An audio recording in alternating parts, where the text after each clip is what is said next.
Hello students. आज की हमारी जो इम्पोर्टेंट क्लास रहेगी वो है राज्यपाल। कि राज्य का वैधानिक जो प्रमुख होता है, हमारे देश के संविधान के अनुसार जिस प्रकार देश का राष्ट्रपति, संसद का राष्ट्रपति प्रमुख होता है, उसी तरह राज्यों का राज्यपाल वैधानिक प्रमुख होता है। कानूनी रूप से अगर देखा जाए तो सर्व प्रमुख राज्यपाल होता है किसी भी राज्य का। और ये जो राज्यपाल होता है, ये जो राज्यपाल होता है वह राष्ट्रपति की तरह ही कार्य करता है। ओके, बहुत इंपॉर्टेंट टॉपिक है, ध्यान से सुनना। अगर आपको राष्ट्रपति पूरा समझ में आया था कि राष्ट्रपति का निर्वाचन कैसे होता है, क्या क्या उसकी योग्यताएं होती हैं, वैसे ही राज्यपाल का कार्य होता है। लेकिन पद की अगर हम बात करें, पद तो सेम होता है लेकिन शक्तियों का डिफरेंस होता है, अधिकारों का डिफरेंस होता है। ओके, तो आज हम सिर्फ यही देखेंगे कि किस प्रकार राज्यपाल का चुनाव होता है, कैसे इसकी नियुक्ति होती है। तो आपने इस क्लास को लास्ट तक वो जरूर करना है। और जिसने अभी तक हमारे चैनल को सब्सक्राइब नहीं किया है, प्लीज़ वो चैनल को सब्सक्राइब करें और इस वीडियो को अपने फ्रेंड सर्किल में जरूर शेयर करें जो आपके साथ आपके क्लासमेट हैं, ताकि वो भी इस वीडियो से अपने सामाजिक विषय को, एसएसटी विषय को तैयार कर सकें। तो शुरू करते हैं। सबसे पहले कि जो हमारे देश के अंदर जितने भी राज्य हैं, तो सभी राज्यों के लिए एक राज्यपाल पद नियुक्त किया गया, राज्यपाल पद बनाया गया है। ये जो राज्यपाल होता है, ये जो राज्यपाल होता है, इसकी जो नियुक्ति है वो राष्ट्रपति के द्वारा की जाती है। ध्यान से सुनना, लास्ट तक जरूर वॉच करना। अब देखना कि किस प्रकार राज्यपाल का चुनाव होता है।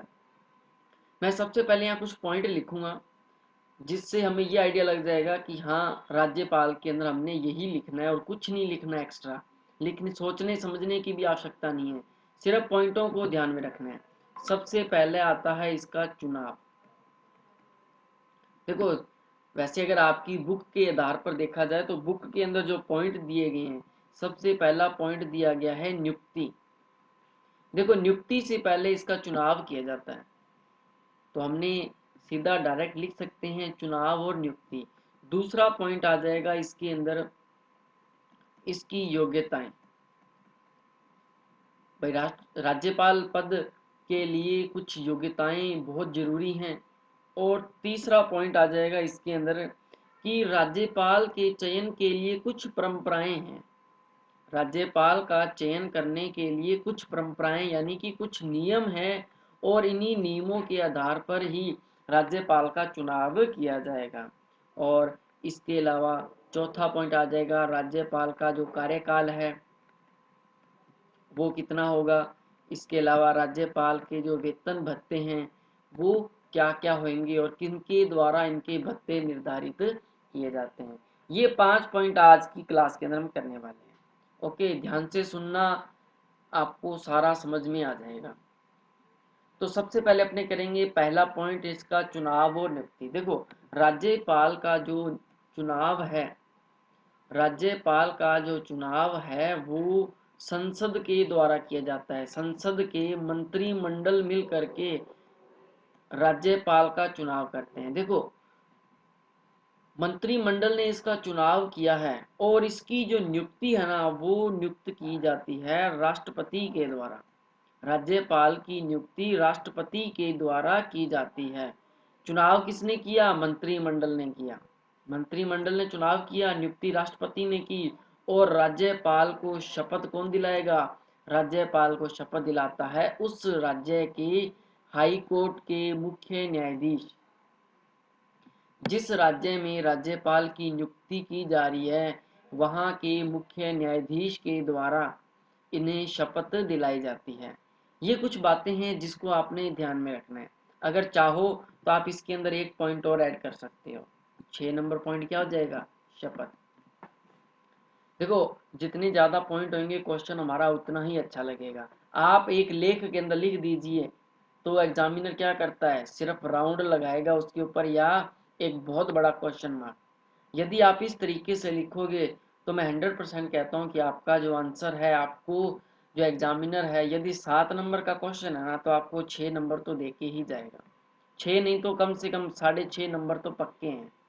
पहली बात तो गलत ही नहीं होता।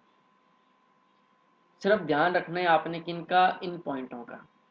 ठीक है, तो सबसे पहला पॉइंट क्या था हमारा, नियुक्ति थी। नियुक्ति राष्ट्रपति के द्वारा की जाती है। और ये जो राज्यपाल होता है ना, ये राज्यपाल का जो चयन है ना, उसके लिए मैंने आपको क्या कहा था, दूसरा पॉइंट नियम, कुछ परंपराएं बताई थी कि राज्यपाल के चयन के लिए कुछ नियम होते हैं, कुछ परंपराएं होती हैं। अब ये जो परंपराएं हैं ना, दो तरह की होती हैं। इसके लिए दो तरह के नियम होते हैं। पहला नियम क्या था इसमें, पहला नियम ये है कि जो राज्यपाल है ना, जिस राज्य के अंदर उसकी नियुक्ति की जा रही है वह वहां का नहीं होना चाहिए। मान लीजिए अगर अपने राजस्थान राज्य की बात करें, तो राजस्थान के अंदर जिस राज्यपाल की नियुक्ति की जाएगी ना, वो राजस्थान का नहीं होना चाहिए। वो भारत के किसी भी अदर स्टेट का हो सकता है, बट वो राजस्थान का नहीं हो सकता। और जो राजस्थान का व्यक्ति किसी राज्य के लिए चुना गया है तो वो बिल्कुल जा सकता है। ये पहली बात आपने ध्यान में रखनी है। और दूसरी बात इसमें क्या ध्यान में रखनी है कि जब राज्यपाल का चुनाव किया जाता है मंत्रिमंडल के द्वारा, तो मंत्रिमंडल क्या करता है, सबसे पहले वो उस व्यक्ति का नाम सिफारिश करता है, किसको, सीएम और उसके मंत्रिमंडल को। उस राज्य के मुख्यमंत्री और मंत्रिमंडल को उसका नाम प्रस्तावित करता है। यदि मुख्यमंत्री और उसके मंत्रिमंडल के द्वारा अनुमति मिल जाती है कि इस व्यक्ति को हमारे राज्य में नियुक्त कर दिया जाए, तब वो नाम मंत्रिमंडल किसे प्रस्तावित करेंगे, राष्ट्रपति को। यदि मुख्यमंत्री और अन्य मंत्रिमंडल के द्वारा उस नाम को उन्होंने अनुमति प्रदान नहीं की, उन्हें अनुमति यदि नहीं दी, तो उसके पश्चात क्या होगा, मंत्रिमंडल किसी अन्य व्यक्ति का चुनाव करेगा और फिर चुनाव करने के बाद उसका नाम प्रस्तावित किया जाएगा उस राज्य के मुख्यमंत्री के पास, मंत्रिमंडल के पास। यदि मंत्रिमंडल फिर से उसे अनुमति प्रदान कर दे या नहीं कर दे, वो तो उसके ऊपर डिपेंड है। यदि अनुमति प्रदान कर देता है तो राष्ट्रपति के पास उसका नाम प्रस्तावित किया जाता है और राष्ट्रपति उसे नियुक्ति करता है, उसकी नियुक्ति कर देता है। ये दो बातें आपने ध्यान में रखनी है, बहुत सिंपल है। पहला पॉइंट क्या था इसमें कि जिस राज्य में राज्यपाल की नियुक्ति की जा रही है वह वहां का नहीं होना चाहिए। और दूसरी, राज्यपाल की नियुक्ति से पहले जो संसद है, वहाँ के जो मंत्रिमंडल है, वह नाम प्रस्तावित करेंगे उस राज्य के मुख्यमंत्री और मंत्रिमंडल को। उसकी अनुमति मिलने के पश्चात ही उसका नाम राष्ट्रपति को प्रस्तावित किया जाएगा और राष्ट्रपति उन्हें नियुक्ति प्रदान करेगा। देखो बहुत सिंपल है, अगर आप आराम से समझोगे तो कोई दिक्कत नहीं है। एक बार फिर से कहूँगा कि जिसने अभी तक हमारे चैनल को सब्सक्राइब नहीं किया है, प्लीज़ वो चैनल को सब्सक्राइब जरूर करें और इस वीडियो को लाइक, शेयर और कमेंट जरूर किया करें कि आपको वीडियो कैसा लगा। अब हम बात करेंगे 3 नंबर पॉइंट। 3 नंबर पॉइंट था इसकी योग्यताएं, कि राज्यपाल के चयन से पहले कुछ योग्यताएं निर्धारित होती हैं। उन योग्यताओं के आधार पर ही उसका चुनाव किया जाता है। पहली योग्यता क्या है, पहली योग्यता है कि वह भारत का नागरिक होना चाहिए। दूसरी योग्यता क्या होनी चाहिए, उसकी आयु कम से कम, आयु कितनी होनी चाहिए, देखो जैसे हमने राष्ट्रपति में पढ़ा था ना, राष्ट्रपति बनने के लिए आयु कितनी होनी चाहिए, 35 वर्ष। तो उसी तरह राज्यपाल बनने के लिए भी जो आयु है वो कम से कम 35 वर्ष होनी चाहिए। तीसरी योग्यता क्या है कि वह संसद या राज्य के किसी भी विधानमंडल का सदस्य नहीं होना चाहिए। देखो जो राज्यपाल चुना जाता है वह ना तो संसद का सदस्य होगा और ना ही किसी राज्य के विधानमंडल का। इन दोनों में से किसी भी सदन का, किसी भी क्षेत्र का सदस्य नहीं होना चाहिए, तभी वह राज्यपाल पद के लिए खड़ा हो सकता है। और चौथी शर्त क्या होगी, चौथी शर्त यह है कि वह किसी लाभ के पद पर भी नहीं होना चाहिए। मान लीजिए कई बार क्या होता है कि ये जो राज्यपाल पद के लिए इनका जो चुनाव होता है ना, ये कोई छोटे स्तर के अधिकारी नहीं होते, वो बड़े स्तर के अधिकारी होते हैं। आईएएस आईपीएस स्तर के अधिकारी होते हैं, या फिर इनके अलावा अगर हम बात करें कि इनका जो चुनाव है वो किसी बड़े स्तर के अधिकारी के रूप में किया जाता है, महान्यायवादी पद हो गए, यूपीएससी का पद हो गया, या फिर हमारे देश में से बहुत से बड़े बड़े पद हैं और वही व्यक्ति इन पदों के लिए चुने जाते हैं। ठीक है, अगला पॉइंट क्या हो जाएगा, लाभ के पद पर नहीं होना चाहिए। ये 4 योग्यताएं आपने ध्यान में रखनी है। पहला, भारत का नागरिक हो, आयु 35 वर्ष हो, संसद या विधानमंडल दोनों में से किसी का सदस्य नहीं हो और लाभ के पद पर नहीं हो। ये 4 योग्यताएं बहुत जरूरी हैं। हो गए हमारे 3 पॉइंट हो गए, देखो बहुत ही सिंपल थे। अब हम बात करेंगे आगे चौथे पॉइंट की। चौथा पॉइंट कौन सा था हमारा, चौथा पॉइंट था इसका कार्यकाल,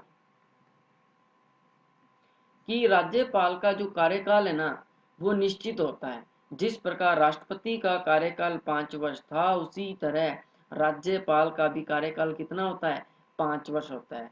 राज्यपाल चाहे तो वह समय से पहले 5 वर्ष पूर्ण होने से पहले ही वह त्याग पत्र द्वारा अपने पद को त्याग सकता है, अपना पद छोड़ सकता है, या फिर राज्यपाल को हटाने के लिए समय से पहले ही महाभियोग की प्रक्रिया के द्वारा इसे पद से हटाया जा सकता है। राज्यपाल को हटाने के लिए कौन सी प्रक्रिया को अपनाया जाएगा, महाभियोग की प्रक्रिया को। ये जो महाभियोग की जो प्रक्रिया है ये विधानमंडल के किसी भी सदन में प्रारंभ की जा सकती है, चाहे वो विधानसभा हो या फिर विधान परिषद, किसी भी सदन में प्रारंभ हो सकती है। अगर किसी राज्य में एक ही सदन है, यानी कि वहां सिर्फ विधानसभा ही है, तो वो प्रक्रिया कहाँ शुरू होगी, विधानसभा में।